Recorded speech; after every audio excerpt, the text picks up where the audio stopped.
30 দিনে 30 জন ইফতার করান, 30টা রোজার সওয়াব।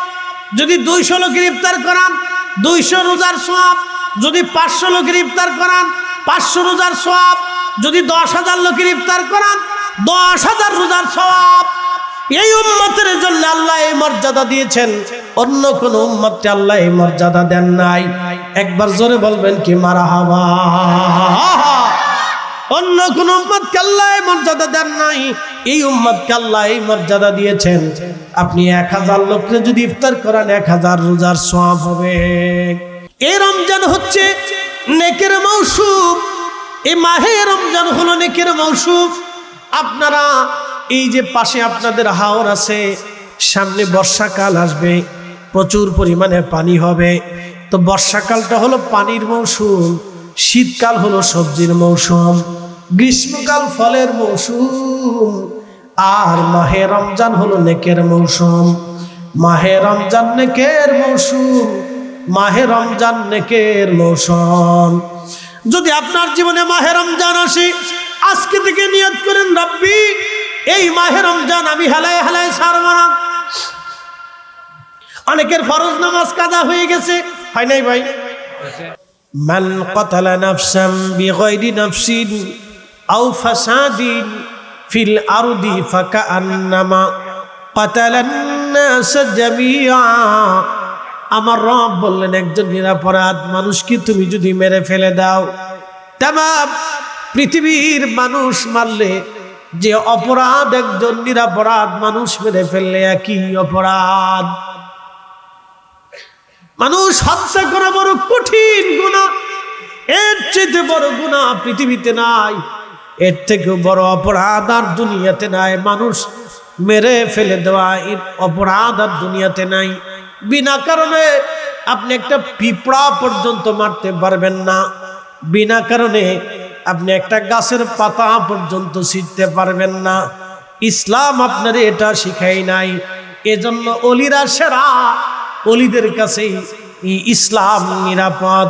এই জন্য অলিদের দরবারে হিন্দুরা গেলে অলির দরজা থেকে মুসলমান হয়ে আসতো, অলির দরজায় খ্রিস্টান বসলে কালেমা পড়ে মুসলমান হয়ে আসতো। খাজা বাবা আজমিরে কি ওয়াজ করলেন যে একজন ওই সনাতনী খাজা বাবার দরবারে ঢুকে কালেমা পড়ে মুসলমান হয়ে বেরোতো। শাহজালাল আমিনীরা অলিরা কি ওয়াজ করলো, মানুষে কি নসিহত শোনাইলো, মানুষেরা অলি হইয়া মুসলমান হয়ে তাদের দরজা থেকে বের হয়ে আসতো। আপনি ইচ্ছা করলে একটা ব্যাঙ মারতে পারবেন না, ইচ্ছা করে একটা প্রাণী হত্যা করতে পারবেন না, বিনা কারণে আপনি কোনো মাখলুকরে কষ্ট দিতে পারবেন না, বিনা কারণে আপনি পিঁপড়াও মারতে পারবেন না, বিনা কারণে একটা সাপও মারা যাবে না। আল্লাহ নিষেধ করে দিয়েছেন, আমার নবী এটা অনুমতি দেয় নাই। মানুষ তো অনেক দূরের কথা, বিনা কারণে একটা কুকুর পর্যন্ত আপনি মারতে পারবেন না। দুনিয়াতে একটা কুকুরকে যদি আপনি লাথি মারেন, কিয়ামতের ময়দানে কুকুরটা মামলা করবে, রাব্বি দুনিয়ার আদালতে কোনো মামলা ছিল না, ওই ব্যক্তিটা আমাকে দুনিয়াতে লাথি মেরেছিল, আল্লাহ আমি কষ্ট পেয়েছিলাম, রব আজকে আমি ফায়সালা চাই। গরু বলবে, রব আমার মালিক আমারে খাবার দেয় নাই, কষ্ট দিয়েছিল, আল্লাহ আমার মালিক আমারে কষ্ট দিয়েছে, আমি আমার মালিককে দুধ দিয়েছিলাম, আল্লাহ ফায়সালা চাই। ওই পশু পাখিরা সেই দিন বলবে, আল্লাহ মানুষ আমাদেরকে কষ্ট দিত, আল্লাহ বিনা কারণে আমরা ব্যথা দিয়েছে, আমরা বিচার চাই। এই জন্য বিনা কারণে মানুষ তো দূরের কথা, কোনো পশু পাখিও মারা যাবে না, একটা পাখিও বিনা কারণে আপনি মারতে পারবেন না, আল্লাহ রসুল নিষেধ করে দিয়েছেন। বুঝতে পারতেছেন? একটা মা হরিণ নবীজির দরজা, নবীজি রাস্তা দিয়ে হেঁটে যাচ্ছেন, এমন সময় দেখে একটা হরিণ, হরিণের এই হরিণ গাছের সাথে বেঁধে রাখা আছে, হরিণ বেঁধে রাখা, হরিণ নবীকে সালাম দিল, আসসালাতু আসসালামু আলাইকা ইয়া রাসূলুল্লাহ। নবীজি বললেন, হরিণ কি জন্য তুমি সালাম দাও? হরিণ ডাক দে বলে, ইয়া রাসূলুল্লাহ আপনি ছাড়া তো আর দুঃখের কথা শোনার মতো আমাদের কেউ নাই। হুজুর একজন মানুষ আমাকে এখানে বেঁধে রেখে দিয়েছে, আমার 2টা বাচ্চা আছে, পাহাড়ে পর্বতে ওরা আছে। নবীজি দুধের কারণে ওরা কষ্ট পায়। ইয়া রাসূলুল্লাহ, আপনি যদি আমার ছেড়ে দেন, আমি আমার বাচ্চাদেরকে দুধ পান করাইয়া আপনি নবীর দরজায় আবার ফিরে আসব। হরিণের বাচ্চার প্রতি দরদ দেখে নবীজি হরিণের রশি খুলে দিলেন। হরিণ দৌড়ায় চলে গেল বাচ্চাদের কাছে, বাচ্চাদেরকে দুধ পান করাইয়া বাচ্চারা সহ হরিণ আবার চলে আসছে। নবীজির সামনে এসে দাঁড়ায় গেলেন, নবীজির সামনে দাঁড়িয়ে গেলেন। কিন্তু হরিণ আসার আগে হরিণের মালিক এসে বলল, আমার হরিণ কোথায়? নবীজি বলেন, আমি হরিণ ছেড়ে দিয়েছি। তুমি কি হরিণ ধরে আনছো? বলে, হ্যাঁ ইয়া রাসূলুল্লাহ, পাহাড় থেকে আমি হরিণ ধরে নিয়ে আসছি, এই হরিণটা আমি জবাই করব বিদায়। আল্লাহর নবী বললেন, আরে হরিণের মালিক, আমি হরিণটাকে ছেড়ে দিয়েছি, তুমি এমন একটা হরিণ ধরে নিয়ে আসছো যার বাচ্চা আছে, যে দুধের আবদার করলো, বাচ্চাদের কষ্টের কথা বললো। সাহাবী, আমি নবীর দয়া লাগছে, আমি হরিণ ছেড়ে দিয়েছি, হরিণ আবার আমার কাছে ফিরে আসবে ওয়াদা করে গেছে। বলে, হুজুর কোন প্রাণী কি চলে গেলে আর ফিরে আসেনি? বলে, হ্যাঁ, সে ওয়াদা করছে ফিরে আসবে। ঠিকই মা হরিণ তার 2টা বাচ্চা নিয়ে ফিরে আসলো। নবীজির সামনে সালাম দিয়ে হরিণ বলতেছে, হুজুর আমি আমার ওয়াদা রক্ষা করেছি, আমি আমার বাচ্চাদেরকে দুধ পান করিয়েছি, কিন্তু নবীজি আমার বাচ্চারা আমার পিছু ছাড়ে নাই, আমার সাথেই আমার বাচ্চারা ফিরে চলে আসছে। আল্লাহর নবী ডাক দিয়ে বললেন, আহা এ হরিণের মালিক, দেখো হরিণ আবার আমাদের মাঝে ফিরে আসছে, তুমি কি করো? তুমি যদি চাও এই হরিণটা আমারে বিক্রি করে দাও, আমি হরিণটাকে আজাদ করে দিব। হরিণের মালিক ডাক দিয়ে বলেন, ইয়া রাসূলুল্লাহ, আপনার কাছে বিক্রি করতে হবে না, আমি হরিণের বাচ্চা এবং হরিণকে আজাদ করে দিলাম।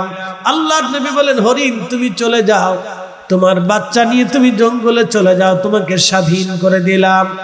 হরিণ খুশিতে আনন্দ করতেছিল, আর হরিণের বাচ্চারা মা পায়া আনন্দ করতেছিল। ইসলাম অনুমতি দিয়েছে, ইসলাম নিষেধ করে দিয়েছে, কোন গাভীর বাচ্চা যদি থাকে, ওই গাভী যতদিন পর্যন্ত বাচ্চারা দুধ দিবে ততদিন গাভী জবাই করতে পারবেন না। একটা ছাগল, এই ছাগল যদি বাচ্চা দুধ দেয় তাহলে এই ছাগল আপনি জবাই দিতে পারবেন না। একটা মাছ যদি আপনি দেখেন এই মাছের বাচ্চা হচ্ছে, বাচ্চা আছে, তাহলে এই মাছটা ধরবেন না, এই মাছ আপনি ছেড়ে দিতে হবে। ইসলাম শিখে যান, নবী থেকে ধর্ম শিখে যান, নবী থেকে মানবতা শিখে যান, তাহলে মানুষ মারা তো আরো পরের কথা। তিনি রাহমাতুল লিল আলামিন, তিনি রাহমাতুল লিল আলামিন, তিনি আমাদের নবী। হরিণের গল্প শুনাইলাম, এটা বিশুদ্ধ ঘটনা। অনেকেই বলবে এটা জাল হাদিস, এটা মিথ্যা কথা। ওরা অনেক কিছুই জাল বানাবে, নবীর মুজিজা যারা জাল কথা বলে ওরাই অরিজিনাল জাল কথা বলেন, ঠিক কি না? আহা, সেই দিন মাটির ভিতর থেকে সব সোনা দানা জহরতার মণি মুক্তাগুলি বের হয়ে আসবে। সেই দিন মানুষেরা ওই সোনা দানা জহরত পরে থাকতে দেখে খুনি সেই দিন বলবে, আহা এই সোনা দানার জন্য আমি মানুষ খুন করেছিলাম, আজকে সোনা দানা নেওয়ার মতো কোনো মানুষ আজকে নাই। আহা কি ভুল করছি, এই সোনা দানা টাকা পয়সার জন্য আমি মানুষ মেরে ফেলেছিলাম। দুঃখের বিষয়, আমাদের বাংলাদেশে রাজনীতি হয়, এই রাজনীতি নিয়ে ভারতে, বাংলাদেশে এবং আফ্রিকায়, পাকিস্তানে এবং আফ্রিকা মহাদেশে বেশি মারামারি হয়, বেশি খুন খারাপি হয়। পৃথিবীর অন্য কোনো দেশে এরকম নাই। শুধু এই ভারতীয় উপমহাদেশের ভিতরে এবং আফ্রিকা মহাদেশের ভিতরে রাজনীতি নিয়ে মারামারি হয়, খুন হয়, ঝগড়া হয়, বিবাদ হয়। কালকে দেখলাম 2 দিন পর্যন্ত আমাদের ফরিদপুরের সালতায় 2 গ্রুপে মারামারি করে বাড়ি ঘর কুবাইয়া পিটায় ভেঙে ফেললো। বাচ্চা কাচ্চাগুলি কাঁদতেছে, সমস্ত পড়ার টেবিল বই সেই চা ছিল সব লুটপাট করে নিয়ে চলে গেল, সোনা দানা নিয়ে চলে গেল, বাড়ির গরু ছাগল ভেড়া দুম্বাগুলি নিয়ে চলে গেল। আচ্ছা বলেন তো, এ জাতি মানুষ কবে হবে? এ জাতি মানুষ কবে হবে, মানুষ কবে হবে? ঝগড়া হতে পারে, মানুষ মানুষের সাথে ঝগড়া হয়, আদিকাল থেকে ঝগড়া হয়, কিন্তু কারো বাড়ি ঘরে হামলা করার বিধান তো ইসলামেও নাই, কোরআনেও নাই, নবীর জীবনেও নাই। তাহলে উহুদের ময়দানে নবী কি এই জন্যই দন্ত মোবারক শহীদ করলেন? তার দুইটা কলিজার টুকরা সন্তান, তার দুইজন আওলাদ ইমাম হাসান হুসেন শাহাদাত বরণ করলেন কি এই উম্মতের জন্য, যারা নিজেরা মারামারি করবে, বাড়িঘর লুটপাট করবে, খুন খারাপি করবে, অন্যের জমি সম্পদ লুট করে নেবে, বাড়িঘরে হামলা করে বাড়িঘর আগুন দিয়ে পোড়াবে। এই জন্য কি আল্লাহর নবী দন্ত শহীদ করেছিলেন? এই জন্য কি হুসাইন কারবালায় শহীদ হয়েছিলেন? এই জন্য হাসান কি শহীদ হয়েছিলেন? এই জন্য হযরত আলী কি শহীদ হয়েছিলেন? এই জন্য উসমান কি শহীদ হয়েছিলেন? এই জন্য হযরত ওমর কি শহীদ হয়েছিলেন? এই জন্য সাহাবীদের রক্ত স্রোত কি বহেছিল? এই জন্য উহুদে কি সাহাবীরা জীবন দিয়েছিলেন? এই জন্যই বদরে কি সাহাবীরা জীবন দিয়েছিলেন? এই জন্যই মুতার প্রান্তরে সাহাবীরা কি জীবন দিয়েছিলেন? এই জন্য কি হযরত জাফরের দুইটা হাত কাফেররা কেটে ফেলে দিয়েছিল, তারপরও কালেমার পতাকা জমিনে পড়তে দেন নাই? এজন্যই কি হযরত ফাতেমা রাদিয়াল্লাহু আনহার কলিজার টুকরারা শহীদ হলেন? এই জন্য কি কারবালার ময়দানে ৭২ জন রাসূলের বংশধরেরা শহীদ হয়ে গেলেন? এই জন্য কি যুগে যুগে শহীদরা শহীদ হলেন? এই জন্য কি শাহজালাল আমিনী সুদূর ইয়ামান থেকে বাংলাদেশে আসলেন? এজন্য কি খাজা বাবা আজমিরে বসে বসে কালেমার দাওয়াত দিলেন?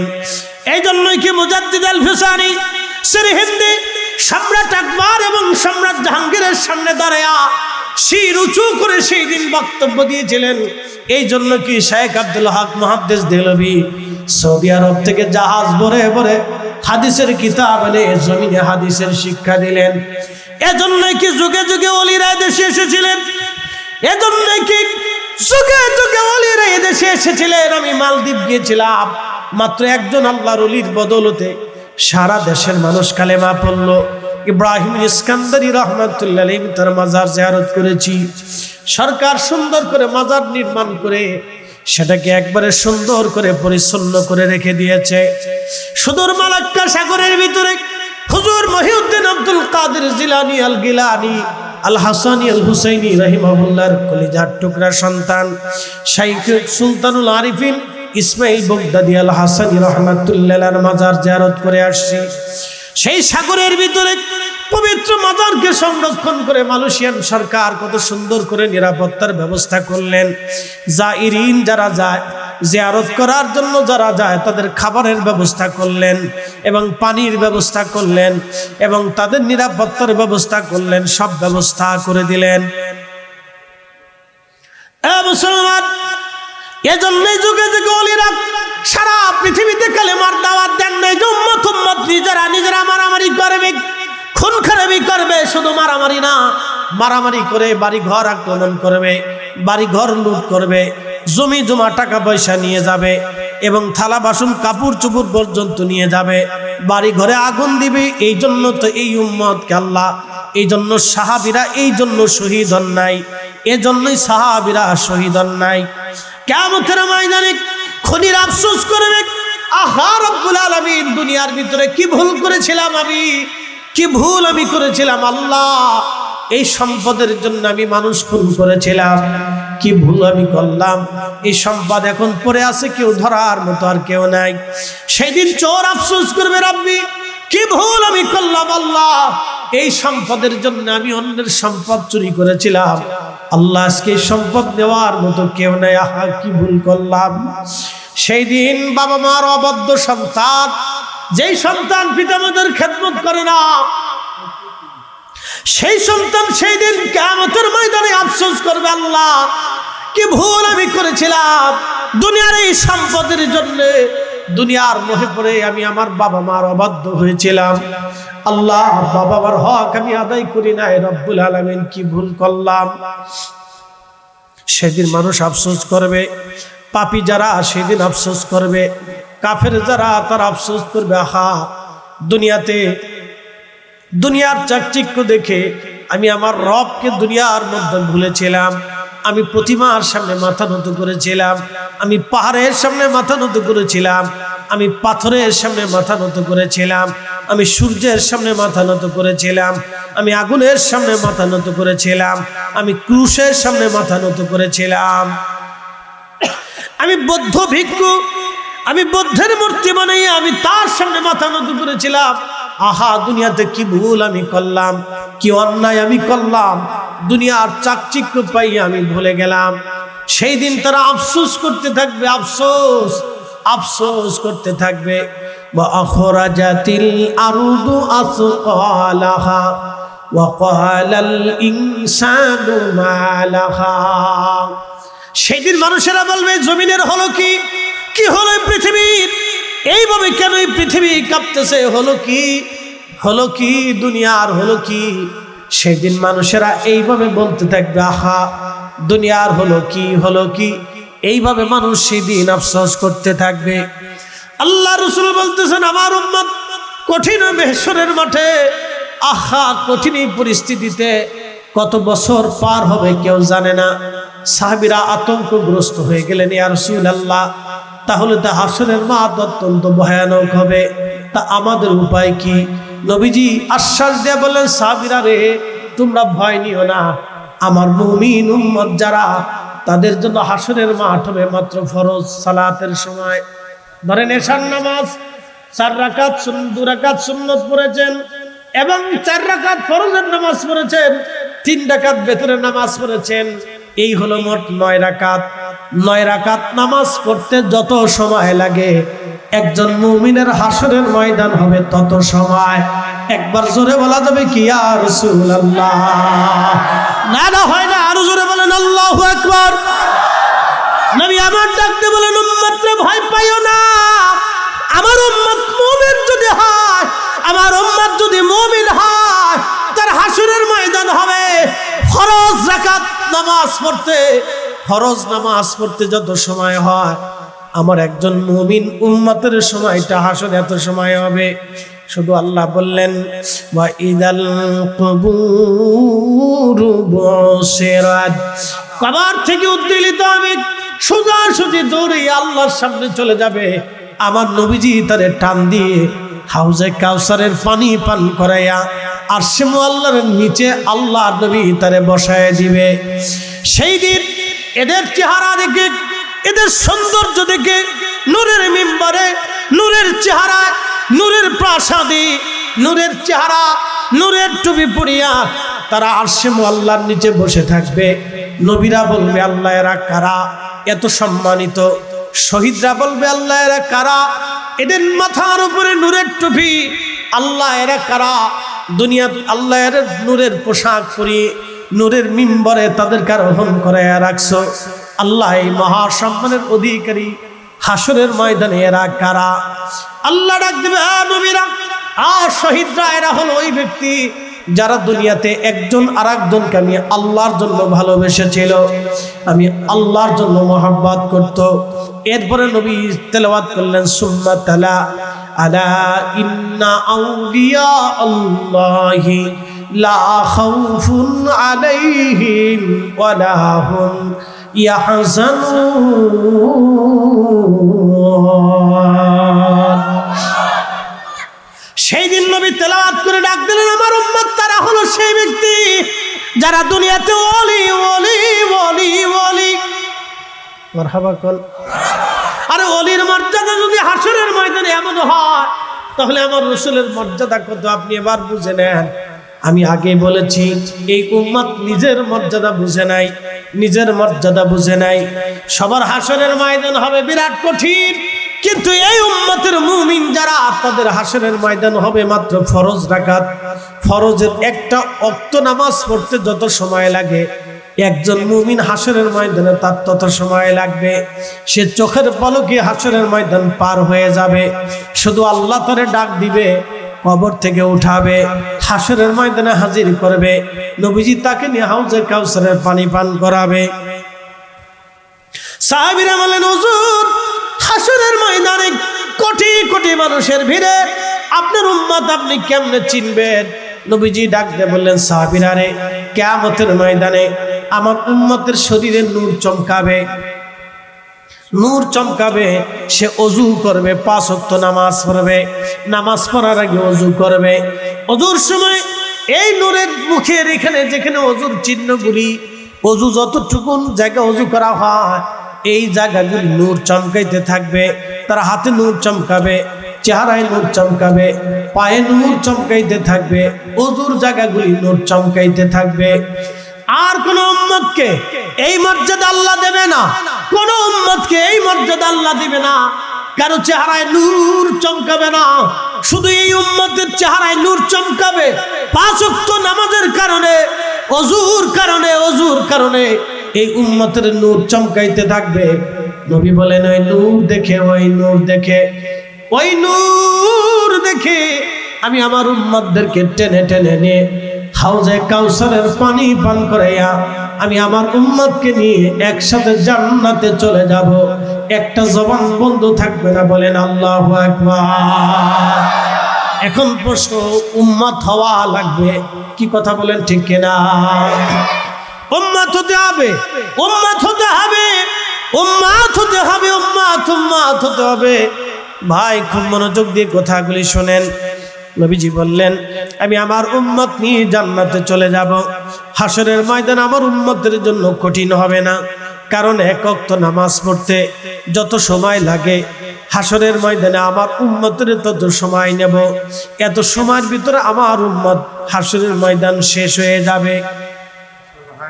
আসতে হলো কেন? জোরে বলেন।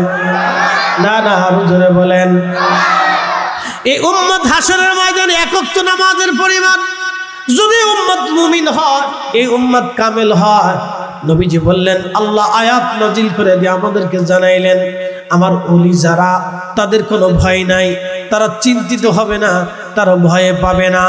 একসাথে জোরে বলবেন আল্লাহু আকবার। এখন ওলি কারা হবে? ওলি কারা হবে আল্লাহ তারপরে বললেন আল্লাযীনা আমানু ওয়া কানু ইয়াত্তাকুনা লাহুমুল বুশরা ফিল হায়াতিদ দুনিয়া ওয়া ফিল আখিরাহ। আল্লাহ নবী ডাক দিলেন উম্মত রে, পেরেশানি নিও না। 3 জায়গাতে আমার উম্মত, এই 3 জায়গাতে মানুষ কিয়ামতে কেউ কারো কথা মনে রাখবে না। 1 নাম্বার মিজানের পাল্লা যখন ওজন শুরু হয়ে যাবে, কিন্তু মনে রাখবেন এই উম্মত মিজানের পাল্লা দাঁড়াইতে দেরি হবে, আল্লাহ খালাস করতে দেরি করবে না। একসাথে বলবেন না মারহাবা। এই উম্মত আরেকটা স্থানে দাঁড়া করাবে আল্লাহ, বেশি সময় নেবে না। মিজানের পাল্লায় 1 মিনিটও লাগবে না, হাউজে কাউসারে 1 মিনিট লাগবে। আপনি বুঝে নেন, ডান হাতে বাম হাতে আমলনামে 1 মিনিটও লাগবে না। ফুলসিরাত পার হবে কত সময়? নবীজি বললেন কেউ ফুলসিরাত পার হবে হামাগুড়ি দিয়ে জাহান্নামের এই পার আর ওই পার, বিরাট বড় একটা পুল। সুনান আবু দাউদের হাদিস, জাহান্নামের এই পার আর ওই পার, মাঝখানে জাহান্নাম থাকবে, বিরাট বড় ফুলসিরাত হবে। এই ফুলসিরাত পার হতে হবে। সাহাবীরা বলেন ইয়া রাসূলুল্লাহ, এই কঠিন ফুলসিরাত আমরা কেমনে পার হব? নবীজি বললেন ভয় পেও না, আমার উম্মত এক উম্মত মুমিন উম্মত যদি হয় তাহলে আকাশের বিজলি মেঘ যেমন করে চমক দেয়, চমক দিতে আলো ছড়াইতে যেমন 1 সেকেন্ড সময় নেয়, ওই 1 সেকেন্ডের ভিতরে আমার উম্মত ফুলসিরাত পার হয়ে জান্নাতে চলে যাবে। একটা জবান বন্ধ থাকবে না, জোরে বলেন আল্লাহু আকবার। এখন আপনাদেরকে প্রশ্ন করি, জবাব দিবেন। এই মর্যাদা আমাদেরকে আল্লাহ দিলেন আমাদের গুণে না নবীর গুণে? আরো জোরে জোরে বলেন। জোর হয় না কে? আরো জোরে। শারফুল মাকিনা শারফুল মাকান, শারফুল মাকানে শারফুল মাকিন। কিছু জায়গার কারণে মানুষের দাম বাড়ে, কিছু মানুষের কারণে জায়গার দাম বাড়ে। কি কথা কর না কেন? কিছু মানুষের কারণে জায়গার দাম বাড়ে, কিছু জায়গার কারণে মানুষের দাম বাড়ে। মক্কা থাকার কারণে মক্কাবাসীর দাম বাড়লো, আমার নবী মদিনায় থাকার কারণে মদিনার সম্মান বেড়ে গেল। কি কথা বলেন ঠিক কিনা? অনেকে বলে নবী মানুষ বিদায়, মাটির মানুষ বিদায় নবীর সম্মান বাড়ছে। কথাটা একবারে মারাত্মক ভুল কথা। আসলে নবীজিকে আল্লাহ মাটির মানুষের ভিতরে পাঠিয়েছেন, সেই জন্য নবীর দাম বাড়ে নাই, বরং নবীকে মাটির মানুষের ভিতরে পাঠানোর কারণে এই মাটির মানুষের মর্যাদা আল্লাহ বাড়াইছে। আসতে বলেন, জোরে বলেন। প্রিয় উপস্থিতি হাজিরিন, আল্লাহ বলেন অনুপরিমাণ নেকের কাজ যদি করো, কিয়ামতের ময়দানে তোমারে প্রতিদান দিয়ে দিব। অনুপরিমাণ গুনার কাজ যদি করো, তার প্রতিদান আমি তোমাকে দিয়ে দেব। এর অর্থ হলো নেকের কাজ যত ছোট হোক করব না, ছাড়ব না। গুনার কাজ যত ছোট হোক আমরা করব না। নেকের কাজ যত ছোট হোক করব না, ছাড়ব না। গুনার কাজ যত ছোট হোক করব না। ফামাই আমাল মিসকাল যাররাতিন খায়রান ইয়ারা ওয়া মান ইয়ামাল মিসকাল যাররাতিন শাররান ইয়ারা। এই জন্য নেকের কাজ, সামনে মাহে রমজান আসতেছে, সেই কিয়ামতের ময়দানের কথা বলছিলাম। সমস্ত মানব জাতি দৌড়াইয়া আমার নবীজির সামনে দাঁড়িয়ে যাবেন। আল্লাহর নবীজির দরজার সামনে দাঁড়িয়ে দাঁড়িয়ে কাঁদবে।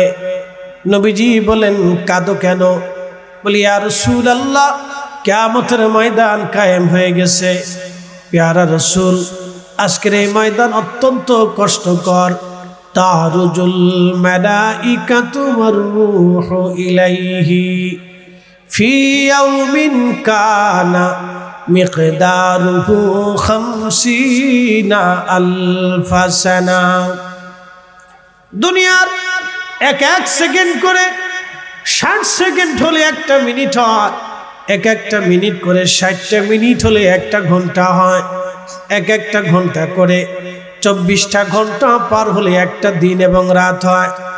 365টা দিন পার হয়ে গেলে একটা বছর হয়ে যায়। এইভাবে 50,000 বছর পার হলে যত বড় হবে, হাসরের ময়দানের একটা দিন হবে তত বড়। সূর্য থাকবে মাথা বরাবর, অবস্থা এত কঠিন। সূর্যের উত্তাপে মানুষের শরীর থেকে ঘাম নির্গত হয়ে জিহ্বা বের হয়ে আসবে। কুকুরের জিহ্বা যেইভাবে ঝুলে যায়, মানুষের জিহ্বাখানা এইভাবে ঝুলে যাবে। ঘরমাক্ত হয়ে কারো থুতনি পর্যন্ত, কারো বুক পর্যন্ত ঘেমে ঘেমে একবারে পানি নির্গত হয়ে যাবে। হাসরের ময়দান সয়লাব হয়ে যাবে। কঠিন এই পরিস্থিতিতে আল্লাহ বললেন, ইয়াউমা ইয়াকুনুন নাসু কাল ফারাশিল মাবসুস। সেই হাসরের ময়দানে মানুষগুলি বিক্ষিপ্ত পতঙ্গের মতো দৌড়াবে। নবীজি বলেন, আয়েশা রে, সবাই সেই দিন বস্ত্রহীন থাকবে। আম্মাজান বলেন, ইয়া রাসূলুল্লাহ, নারীদেরও কি পোশাক সেই দিন থাকবে না? তারাও কি বস্ত্রহীন? নবীজি বললেন, হ্যাঁ, নারী সমাজরাও সেই দিন বস্ত্রহীন হয়ে যাবে। সাহাবী, একজন মহিলা সাহাবী বললেন, ইয়া রাসূলুল্লাহ, তাহলে তো নারীদের জন্য লজ্জার কারণ হয়ে দাঁড়াবে। আল্লাহর নবী বলেন, সাহাবী, সেই দিন কোন পুরুষ নারীর দিকে, কোন নারী পুরুষের দিকে তাকানোর মতো সুযোগই তার হবে না। কেউ কারো চেহারার দিকে তাকাবে না। বিক্ষিপ্ত পতঙ্গের মতো তারা দৌড়াইতে থাকবে, পাগল পারা হয়ে যাবে। বন্ধু, খুব মনোযোগ দিয়ে শুনে যান। সেই হাসরের ময়দানে এতটা কঠিন হবে, আল্লাহ বলেন, ইদা জুলজিলাতিল আরদু জিলজালাহা ওয়া আখরাজাতিল আরদু আসকালাহা ওয়া ক্বালাল ইনসানু মা লাহা। পৃথিবী সেই দিন আপন প্রকম্পে প্রকম্পিত হতে থাকবে, শুধু কাঁপতে থাকবে, দুনিয়া কাঁপতে থাকবে। ওরে রাহমাতুল লিল আলামিন, আপনি উম্মতের জাবিন, গুনাহগারের অতি আপনজন। আল্লাহর নবী, নূরের নবী, আপনি নবী আমার জীবনের জীবন। আল্লাহ আল্লাহ রাসূল বললেন, আমার উম্মতেরা নিরপরাধ মানুষ তোমরা মারতে পারবে না। সেই লোকটা চলে আলহামদুলিল্লাহ লই আসে ইনশাআল্লাহ বললে আমরা বলি না আলহামদুলিল্লাহ। আমরা প্রধান অতিথি খুব কাছাকাছি, তিনি অত্যন্ত সুন্দর বক্তা, আমার বন্ধু মানুষ, চমৎকার বক্তা, নরম মনের অধিকারী, কথাও খুব সুন্দর বলেন ইনশাআল্লাহ। আপনারা আমার পরে ধৈর্যের সাথে বসবেন, ওনার কথা শুনবেন, চলে যাবেন। যদি ভালো না লাগে তাহলে আধা ঘন্টা পরে যায়।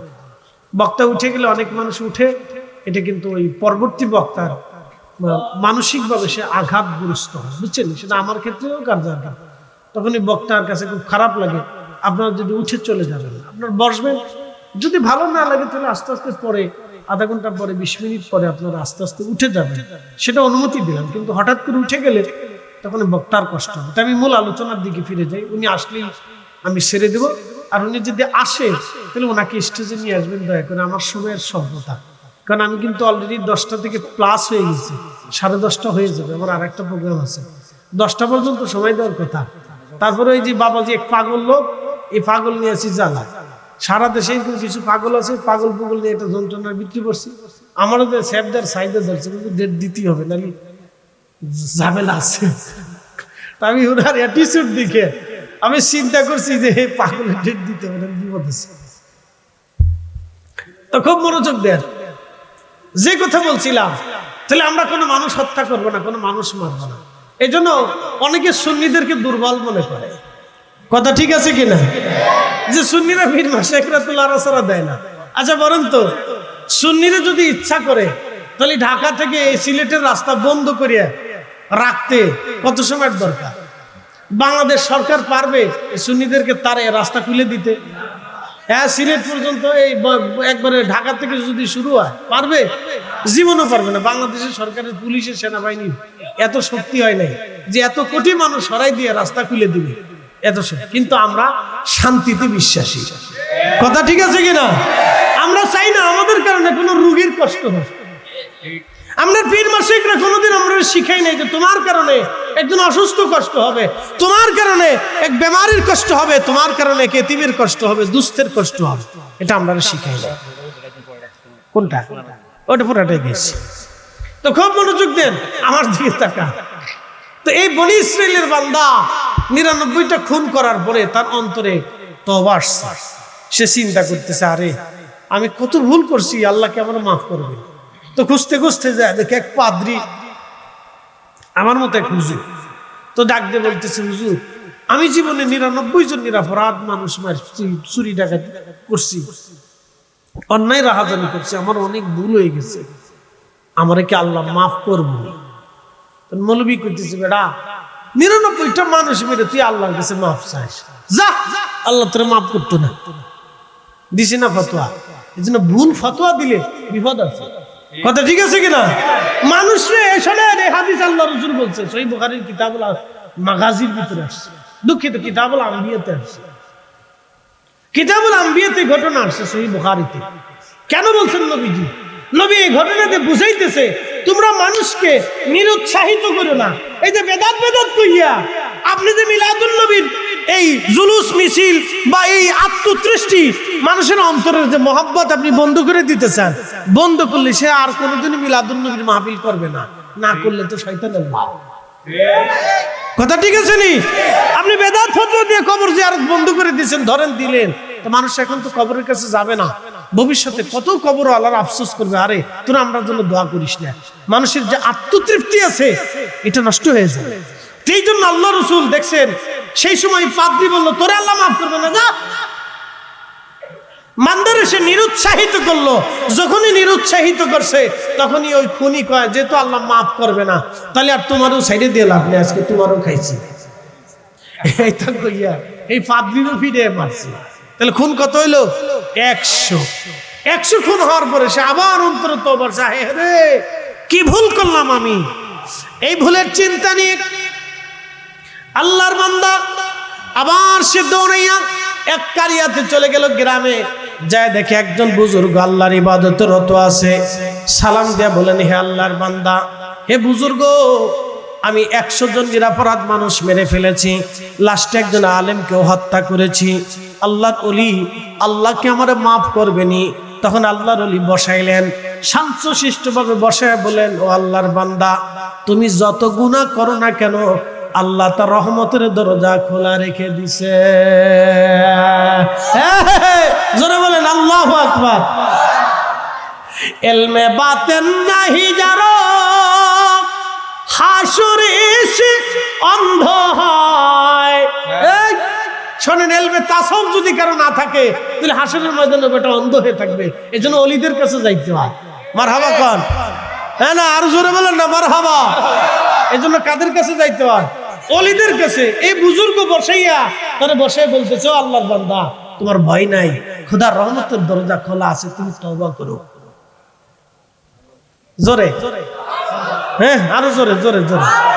এলমে বাতেন নাহি যারো হাসরে এসে অন্ধ হয়, ইশকে খুদা নাহি যারো দোজখেতে সেই রায়। আল্লাহর ওলি বসে বললেন, তোমার আল্লাহ মাফ করে দেবে। বলে, হুজুর কোন জায়গায় গেলে আমি তাড়াতাড়ি মাফ পাবো, তওবা কবুল হবে বলেন? বলে, অমুক কারিয়াতে 3 জন আল্লাহর বুজুর্গ ওলি আছে, তুমি তাদের সহবতে বসে আল্লাহর কাছে তওবা করো, ওই ওলিদের কারণে আল্লাহ তোমারে মাফ করে দিবে। একবার জোরে বলা যাবে কি মারহাবা? আমার দিকে তাকান। ওই বুজুর্গ কি ওনার কাছে বসে তওবা করাইতে পারতেন না? তো ওলির কাছে পাঠাইলেন কেন? এটা সহিহ বুখারীর হাদিস। তুই বুজুর্গ ওলির দরজার দিকে এই পাপিষ্ঠরে কেন পাঠাইলেন? এইজন্য আমরা ওলিরে ভালোবাসি।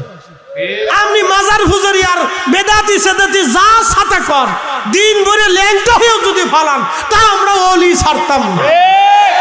নারে তাকবীর, নারে তাকবীর, নারে রিসালাত, আহলে সুন্নাত ওয়াল জামাত। নবী ওলি যেখানে আমরা আছি সেখানে, মিলাদ কিয়াম যেখানে আমরা আছি সেখানে, আল্লামা জহির ইসলাম ফরিদী সাহেব জিন্দাবাদ জিন্দাবাদ। একসাথে বলেন আল্লাহু আকবার। কুল ইয়া ইবাদিয়াল্লাযীনা আসরাফু আলা আনফুসিহিম লা তাকনাতু মির রাহমাতিল্লাহ। আল্লাহু আকবার। ইন্নাল্লাহা ইয়াগফিরু যুনুবা জামিআ।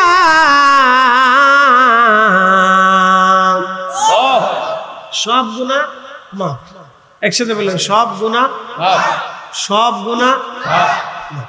ভয় নেই, কি নাই? জোরে কর। দোয়া করবেন কার কাছে? মাফ করে কে? আল্লাহ। মাফ চাবে কে? মাফ চাবো আমি। আল্লাহ যাইতে দিবে। মাফ করে কে? আল্লাহ। মাফ চাবে কে? আল্লাহ। আমরা এই জন্য বেশি বেশি করে মাফ চাবে। এই দোয়া যারা নিষেধ করে, আমাকে তুমি ইসলাম ধ্বংস করতেছো। ঠিক কথা, ঠিক আছে নি? তুমি ইসলাম কি করতেছো? ধ্বংস করতেছো। মুসলমান এইভাবে যত নিরুৎসাহিত করবা, তত মুসলমান দোয়া চাইবে। একসময় মুসলমান হাতই বাড়াবে না রবের কাছে। কত নবী ধরাধাম থেকে চলে গেলেন, কত নবীরা গত হয়েছেন আপন আপন রওজা পাকে মহান রবের সান্নিধ্যে তারা চলে গেছে। কোটি কোটি মানুষ এই দুনিয়াতে ছিল, তারাও মাটির সাথে মিশে গেছেন। রবের দরজাতে তারাও চলে গেছেন। বা ইন্না ইলাইহি রাজিউন, তারাও আল্লাহর কাছে প্রত্যাবর্তন করেছেন। আল্লাহ শেষ জামানাতে, পৃথিবীর বৃদ্ধকালে, ফিতনা ফাসাদের জামানাতে, কঠিন সময়ে আল্লাহ আপনাকে শ্রেষ্ঠ নবীর উম্মত অনুসারী হিসেবে পছন্দ করেছেন। জীবনে এর থেকে বড় পাওয়া, জীবনে এর থেকে বড় চাওয়া, জীবনে এর থেকে বড় নিয়ামত আপনারা আমার জন্য কিছু হতে পারে না। সেই রবের আসমানে একসাথে বুলন্দ আওয়াজে আমরা শুকরিয়া আদায় করে বলি আলহামদুলিল্লাহ। আমি মহাগ্রন্থ পবিত্র কোরআনুল কারীম থেকে দুটি আয়াতের অংশ বিশেষ আপনাদের সামনে উপস্থাপন করেছি। তারই নিরিখে ধারাবাহিকভাবে কিছু কথা বলার ইচ্ছা পোষণ করি, যদি রব্বি কারীম আমাকে দয়া করে। প্রিয় উপস্থিতি, এখানে অনেক সুধীরা বসে আছেন। আমাদের সম্মানিত পীর সাহেব হুজুর কেবলাও তিনি বসে আছেন। সম্মানিত মুরব্বী, যিনি অত্যন্ত মায়া করে আমাকে আজকে দাওয়াত করেছেন, সুদূর পথ অতিক্রম করে তিনি আমার কাছে যে আমাকে দাওয়াত প্রদান করেছেন, তার বাসাতে আমি খাওয়া দাওয়া করেছি। মুরব্বী উনি বসে আছেন, অত্যন্ত আমার মুহিব্বিন মানুষ। এখানে উলামা ইকরাম বসে আছেন, ইমাম সাহেব হুজুর কষ্ট করেছেন। আসলেই কিছু কথা আপনাদের সামনে তুলে ধরব, মনোযোগ দেন। আপনারা আমাকে আসনে বসিয়েছেন, আসলে এটার যোগ্য আমি না। এখানে আপনারা বসে আপনারা কথা শুনবেন, আমাকে এনেছেন আপনারা কথা শোনার জন্য, কারণ আপনারা জানেন আমি সুন্দর কথা বলতে পারি। আচ্ছা বলেন তো, বলার ক্ষমতাটা আমাকে কে দিচ্ছে? আমার থেকে কি বিজ্ঞ আলেম নাই দেশে? অনেক আছে, কিন্তু এইভাবে সাজিয়ে গুজিয়ে অনেকে বলতে পারে না।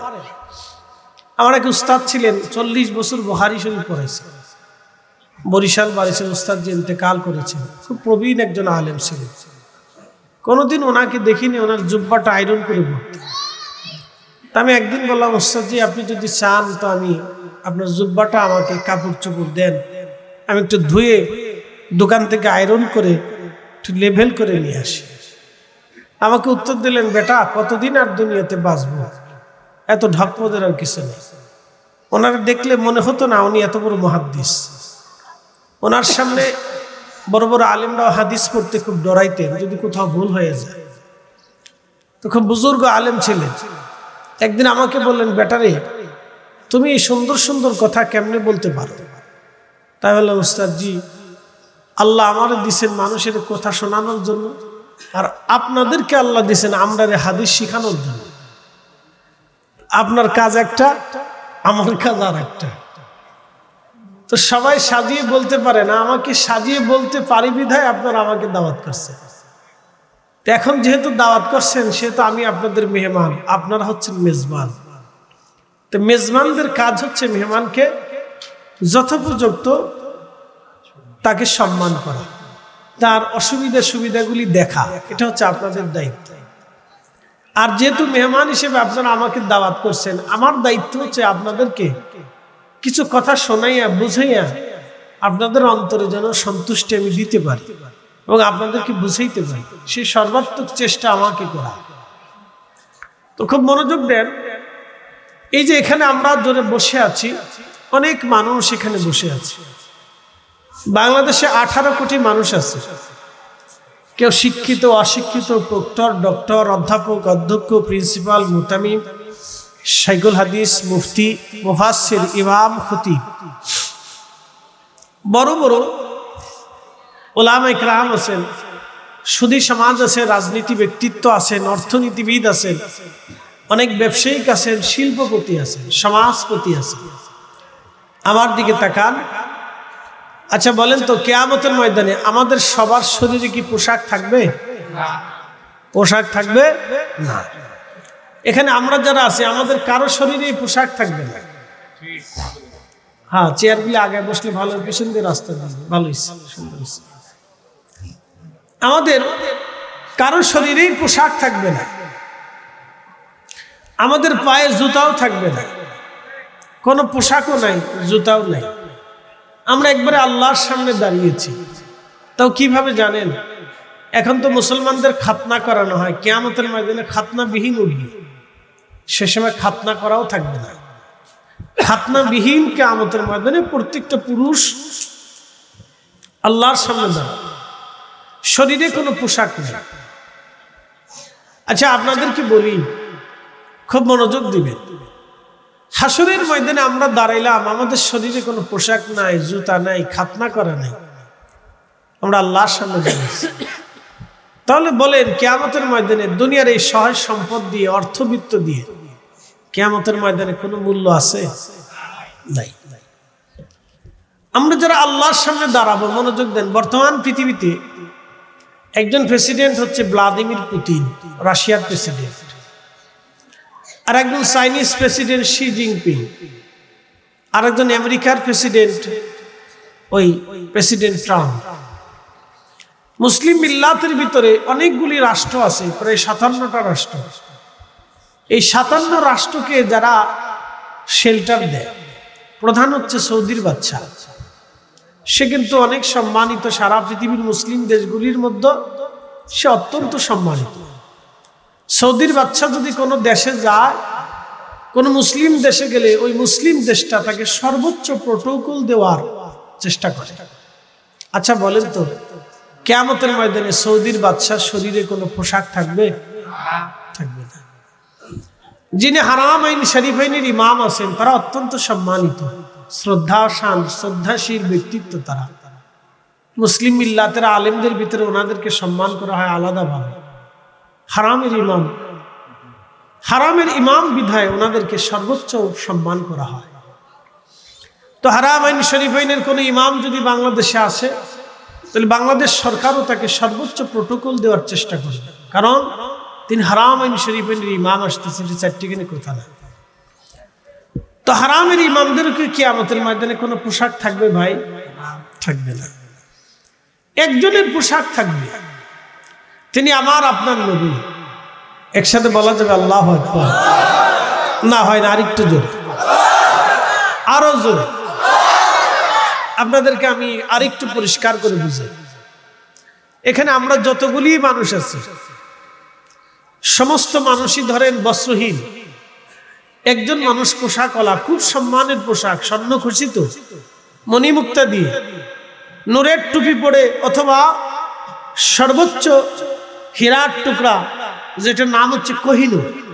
এটার বর্তমান বাজার মূল্য আজ থেকে 5-7 বছর আগে ছিল 3.5 কোটি। বাংলাদেশের 3.5 কোটি ছিল কোহিনূরের দাম। তো পৃথিবীতে একটাই হীরকখণ্ড, সেটার নাম কোহিনূর। এটাই সর্বোচ্চ দামি এবং এটাই সবচেয়ে বেশি সুন্দর। তো এই সুন্দর হীরার টুকরা মাথায় দিয়ে তার মাথার মুকুট যদি বানানো হয়, এই লক্ষ লক্ষ মানুষ বস্ত্রহীন, একজন মানুষ এই সুন্দর পোশাক পরিহিত, তার মানে বোঝা যায় যে লক্ষ লক্ষ মানুষের ভিতরে উনি সবচেয়ে বেশি সম্মানিত। কথা ঠিক আছে না?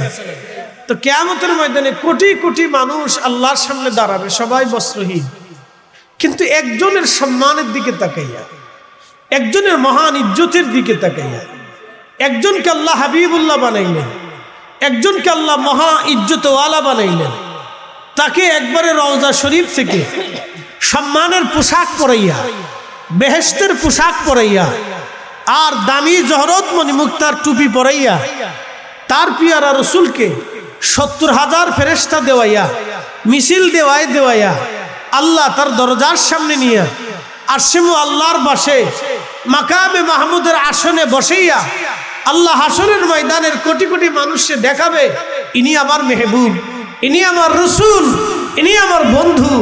একসাথে বলা যাবে আল্লাহু আকবার। ভালো করে বুঝে যান, এত কোটি মানুষের ভিতরে একজন বস্ত্র পরিহিত, তাও বেহেশতের আলিশান সর্বোচ্চ দামি পোশাক তাকে পরানো, তাও রওজা শরীফ থেকে ওঠার সময় তাকে সম্মানের সাথে ফেরেশতারা প্রোটোকল দিয়ে 70,000 ফেরেশতার বেষ্টনী দিয়ে মিছিল দেওয়াইয়া মহা সম্মানের সাথে তাকে নেওয়া হবে। তাহলে বোঝা গেল উনি সৃষ্টির শ্রেষ্ঠ সম্মানের অধিকারী। কথা বলেন ঠিক কিনা? এখন কেউ যদি ওই নবীর ভুল ধরে, তাহলে আপনি বলেন, আপনি মুসলমানের হিসাব পরে করেন, আমি তো তার মানুষের কাতারই রাখি। কি কথা ঠিক আছে না? আপনি মুসলমানের হিসাব পরে আসেন, আমি তো তাকে মানুষের কাতারই রাখি না। বলে হুজুর কার কাতারে রাখেন? যদি বলি কুকুর, তো কুকুর বলবে আমি খাই কিন্তু বেঈমানি করি না। কথা ঠিক আছে কিনা? যদি বলেন বিড়াল, তো বিড়াল বলবে মালিক আমি খাই কিন্তু আমিও বেঈমানি করি না। আমি তোমার বাড়ি পাহারা দিই, আমি তেলাপোকা পাহারা দিই, আমি ইঁদুর পাহারা দিই, আমি বেঈমানি করি না। আমি তোমারটা খাই কিন্তু তোমাকে ভালোবাসি। তো শোনেন, আমি কোনো প্রাণীর সাথেও তার তুলনা দেব না, কারণ প্রত্যেকটা প্রাণী আল্লাহর জিকির করে, তারা কোনো মুহূর্ত আল্লাহর জিকির ছাড়া থাকে না। তাহলে আপনি তাকে মানুষের কাতারেই রাখেন না, কোনো পশু পাখির কাতারেও রাখতে পারেন না, তাহলে সে কোন কাতারের লোক? আপনাকে বুঝতে হবে এটা হচ্ছে দর্শন। কেউ যদি দর্শন না বুঝে তাহলে সে প্রকৃত জ্ঞান মেধা তার আসবে না। আপনাকে আর একটু বুঝতে হবে, গভীরভাবে বুঝে, গভীরভাবে বুঝে। কিয়ামতের ময়দানে আল্লাহ কারো কথা শুনবে না, না মুসা, না ঈসা, দাউদ, আদম, ইব্রাহিম, ইসহাক, ইয়াকুব, ইউসুফ, আইয়ুব, ইসমাইল, সুলাইমান আলাইহিমুস সালাতু ওয়াস সালাম, কোন নবী আলাইহিমুস সালামের কথাও আল্লাহ শুনবে না। সেদিন নবীরা পর্যন্ত পেরেশানগ্রস্ত থাকবে, পাপের কারণে না, নবীদের কোনো গুনাহ নেই, পাপের জন্য না। নবীরা পেরেশানগ্রস্ত হবে যে আল্লাহর কাহারিয়াত দেখে, আল্লাহর রাগ দেখে নবী আলাইহিস সালামরা পেরেশান হয়ে যাবে যে আল্লাহর এই রাগ কেমনে মিটাবো। তখন সমস্ত মানুষ আদমের কাছে যাবে, তিনি বলবেন এই কাজের আমি উপযুক্ত না।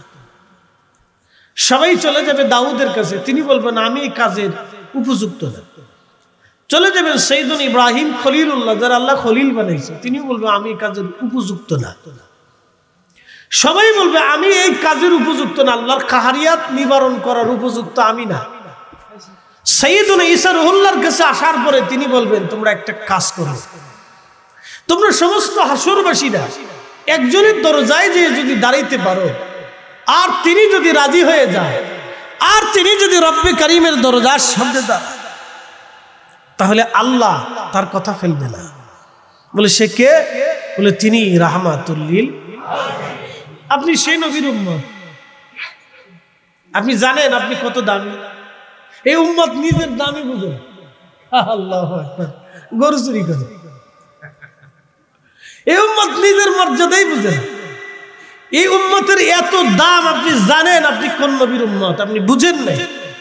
এই উম্মতের মর্যাদা দেখে নবীর মর্যাদা পরে আসেন, নবীর মর্যাদা পরে আসেন। এই উম্মতের মর্যাদা দেখে সাইয়্যিদুনা মুসা এবং ঈসা আলাইহিমুস সালাম তারা রবের আসমানে সিজদায় পড়ে বলেছিল রব্বি আপনি আমারে ওই নবীর উম্মত বানাই দেন। সুবহানাল্লাহ। আসতে হয়ে গেল না? আর একটু জোরে বলেন না, জোরে। সুবহানাল্লাহ। আরে নবীর উম্মতের মর্যাদা দেখে নবীর মর্যাদা আরো পরের কথা আছে। ওটা আমি ফরিদি কেন, বুলবুল সৃষ্টি কেন, পৃথিবীর যে কোনো বক্তা কেন, পৃথিবীর লক্ষ লক্ষ উলামারা কিতাব লেখছে, কিতাব লিখে শেষ করতে পারেনি। পৃথিবীর বড় বড় সাহিত্যিকরা সাহিত্য লিখেছেন, সাহিত্য লিখে শেষ করতে পারেননি। পৃথিবীর বড় বড় কবিরা ওই নবীর প্রশংসায় কবিতা লিখছেন, কিন্তু কবিতা শেষ হয়ে গেছে, প্রশংসা শেষ হয়ে গেছে। বড় বড় সিরাতবিদ, তারিখবিদেরা নবীর সিরাত লিখেছেন, কিতাব লিখেছেন, জিন্দেগি লিখেছেন, শেষ করতে পারেননি। বড় বড় খুসুসিবিদ যারা খুসুসের কিতাব লিখছেন, কিতাব শেষ হয়ে গেছে, লেখা শেষ হয়ে গেছে, কিন্তু বক্তব্য শেষ করতে পারেননি। বুঝতে পারতেছেন? আপনি সেই নবীর উম্মত। এই উম্মত নিজের মর্যাদা নিজে বুঝে না, রাসূলের মর্যাদা কেমনে দিবে? এই উম্মত নিজের মর্যাদা নিজে বুঝে না। এই উম্মতের মর্যাদা দেখে সাইয়্যিদুনা ঈসা রুহুল্লাহ সিজদায় পড়ে দীর্ঘ সময় কাঁদতে লাগলেন। রব্বি বলেন কাঁদেন কেন? বলে আল্লাহ আমার আখিরি নবীর উম্মত বানাই দেন। সুবহানাল্লাহ। আস্তে কোন কেন, জোরে বলেন সুবহানাল্লাহ। না, একটু জোরে বলেন। সহিহ বুখারীর কিতাবুল ফিতানে আছে ঈসা রুহুল্লাহ আবার দুনিয়াতে আসবে। এখন দ্বিতীয় আসমানে আছে, আবার দুনিয়াতে আসবে। দুনিয়াতে কি হয়ে আসবে? নবী হইয়া, উম্মত হইয়া আসবে। তাহলে আপনি বুঝেন তো এই উম্মতের দাম কত? আপনি বুঝেন এই উম্মতের দাম কত হলে একজন জলিল কদর রাসূল, আসমানি কিতাবওয়ালা রাসূল, একজন জলিল কদর নবী, আসমানি কিতাবওয়ালা নবী, চার রাসূলের এক রাসূল, সমস্ত রাসূলগণের মধ্যে চার রাসূলের এক রাসূল, সেই রাসূলের পর্যন্ত ঈসা রুহুল্লাহ পর্যন্ত যাকে আল্লাহ রুহুল্লাহ বানিয়েছেন, তিনি রুহুল্লাহর উপরে সন্তুষ্ট হন নাই। যাকে আল্লাহ ইনজিল কিতাব দিয়েছেন তার উপরেও তিনি সন্তুষ্ট হন নাই। বলে রব্বি আপনি যদি আমার আখিরি নবীর উম্মত বানান তাহলে আমি সন্তুষ্ট হব। আল্লাহ আপনি আমি আখিরি নবীর উম্মত বানিয়ে দেন, আমি আরো বেশি খুশি হয়ে যাব। রব বলেন খুশি যেহেতু হব তো আখিরি উম্মত বানিয়ে দিলাম। সুবহানাল্লাহ। আপনি বুঝেন নাই যে আপনার দাম কত। এই উম্মত নিজেও বুঝে না তার মর্যাদা কত, নিজেও বুঝে না এই উম্মতের দাম কত, উম্মত নিজেই বুঝে না। আল্লাহু আকবার। কিন্তু আফসোস আমরা এখনো পর্যন্ত এই নবীকে নিয়ে ঝগড়া করতেছি। উনি তো ঝগড়ার বিষয়বস্তু না, উনি হচ্ছেন মহান ঊর্ধ্বে, সমস্ত বিতর্কের ঊর্ধ্বে উনি। কথা বলে ঠিক কিনা? উনি ঝগড়ার বিষয় না, উনি বিতর্কের ঊর্ধ্বে। ওনার শান বোঝানোর জন্য আমাদের ওয়াজ করতে হয়, মানুষকে বুঝাইতে হয়, নসিহত করতে হয়, বিতর্ক করতে হয়। কেন আমি বিতর্ক করতে যাই? উনি তো বিতর্কের ঊর্ধ্বে। শোনেন, কয়েকদিন আগে দেখলাম ভারতের প্রধানমন্ত্রী নরেন্দ্র মোদী এক ল্যাংটা সাধু, তাদের দেশে কিছু যোগী সাধু আছে ল্যাংটা, অর্থাৎ বস্ত্রহীন, উলঙ্গ থাকে, তারা কখনো পোশাক পরে না। এদেরকে বলা হয় নাগা সাধু, তাদের ভাষায় নাগা সাধু বলে। এটা তাদের ধর্মের বিষয়, সে কাপড় পরুক না ল্যাংটা থাকুক সেটা তার ইচ্ছা।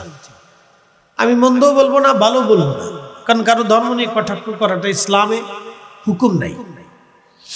কারো ধর্ম নিয়ে বাজে কথা বলাও ইসলামে হুকুম নাই, কারো ধর্মগুরু নিয়েও বাজে কথা বলা ইসলামে হুকুম নেই। আল্লাহ নিষেধ করছে, সূরা আনামে নিষেধ করে দিচ্ছে যে তোমরা অন্য কোন ধর্মের ধর্মগুরু বা তাদের ধর্ম নিয়ে কটাক্ষ করিও না, কারণ ভুলের অজান্তে সে তোমার প্রভুকে গালি দিবে।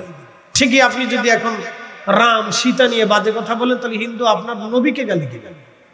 কি কথা ঠিক আছে না? আপনি যদি এখন কৃষ্ণ নিয়ে, কালী নিয়ে, দুর্গা নিয়ে আপনি বাজে কথা বলেন, ফায়সা কথা বলেন, তাহলে হিন্দু আপনার রসুলকে গালি দিবেন। ও সেটা সে প্রতিমায় পূজা করুক না কি করুক সেটা তার ইচ্ছা, আমরা গঠনমূলক ভাবে তাদেরকে দাওয়াত দেব। কি কথা ঠিক আছে কিনা? গঠনমূলক ভাবে তার কাছে বক্তব্য উপস্থাপন করুন যে তুমি কি ঠিক করো নাকি বেঠিক করতেছো। কথা ঠিক আছে কিনা? তার গালি দিব না, কিন্তু কখনো গালি দিবে না, তো খুব মনোযোগ দিবে। হাজিরিন, এই নরেন্দ্রের মধ্যে কি দেখলাম, তিনি এক ল্যাংটা সাধুর সামনে মাথা নত করে পড়ে আছে। আমি কি বুঝাইতে চাচ্ছি বুঝছেন? যে তারা একজন ধর্মগুরুকে, এত বড় একটা বড় রাষ্ট্রের প্রেসিডেন্ট ধর্মগুরুর সামনে মাথা নত করে পড়ে আছে, তার মানে তারা তাদের ধর্মগুরুদেরকে একবারে সর্বোচ্চ সম্মান করে। কি কথা ঠিক আছে কিনা? বুঝেন, তাদের একজন ধর্মগুরুকে তারা সর্বোচ্চ সম্মান করে। আমি যতটুকু জানি, রাধা যিনি ছিল, রাধা, তার স্ত্রী ছিল 16,000-এর উপরে। রাধা কৃষ্ণ না কি বলে, যাই হোক তাদের আর কি 16,000-এর কৃষ্ণ না, কৃষ্ণ, কৃষ্ণের 16,000-এর উপরে স্ত্রী ছিল। 16,000-এর উপরে কি ছিল? স্ত্রী ছিল। আর 16,000 থাকুক না 32,000 থাকুক সেটা তাদের বিষয়। কেউ যদি 16,000 স্ত্রী ম্যানেজ করতে পারে সেটা তো আমার সমস্যা নেই। কথা ঠিক আছে কিনা? কেউ যদি 4টে স্ত্রী গ্রহণ করে আমার তো অসুবিধা নেই, 4 জনকে যদি সে সন্তুষ্ট রাখতে পারে তা আমার সমস্যা নেই, সে রাখুক না, ইসলাম তো অনুমতি দিচ্ছে। তো কৃষ্ণের 16,000 স্ত্রী আছে। আজ পর্যন্ত দেখছেন কোন হিন্দু ধর্মগুরু কৃষ্ণের এই 16,000 স্ত্রী নিয়ে বিতর্ক করছে? দেখছেন? কেন? তারা তাদের ধর্মগুরুকে সর্বোচ্চ সম্মান করে। আজও পর্যন্ত জেনারেটর আছে? যাও যাও,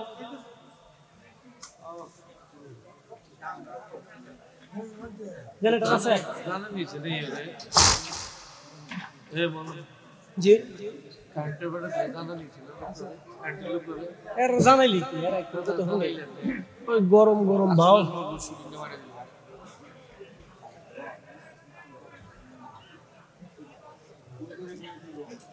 যাইব যাইব।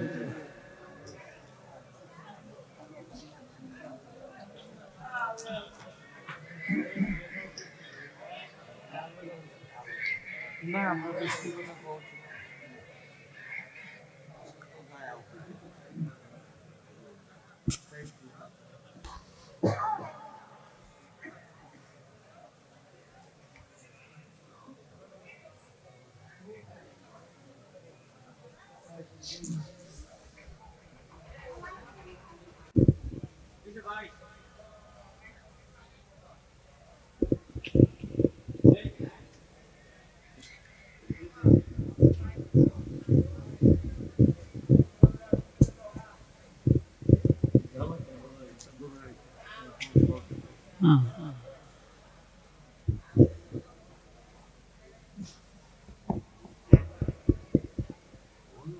আছে ওই ইয়া মিলাইছে, পাওয়ার মিলাইতেছে, কারেন্টের সাথে পাওয়ার মিলাইতে হয়।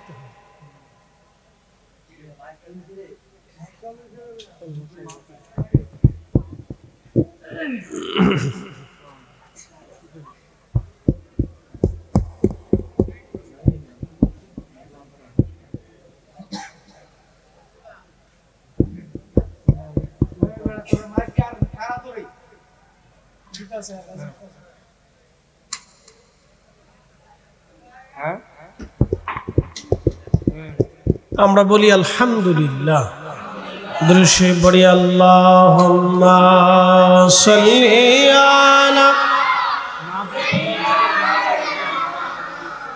মাওলানা মুহাম্মাদ ওয়া আলা আলি সাইয়্যিদিনা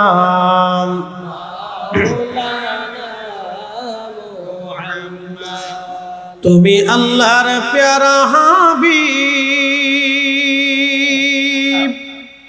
তোমার তুলনা নাই কেউ আর, তোমার মতো আকাশ ভ্রমণ করে নাই কোনো পয়গম্বর। আল্লাহুম্মা সাল্লি আলা সাইয়্যিদিনা মাওলানা মুহাম্মাদ ওয়া আলা আলি সাইয়্যিদিনা মাওলানা মুহাম্মাদ। প্রিয় উপস্থিতি, খুব মনোযোগের সাথে শুনবেন।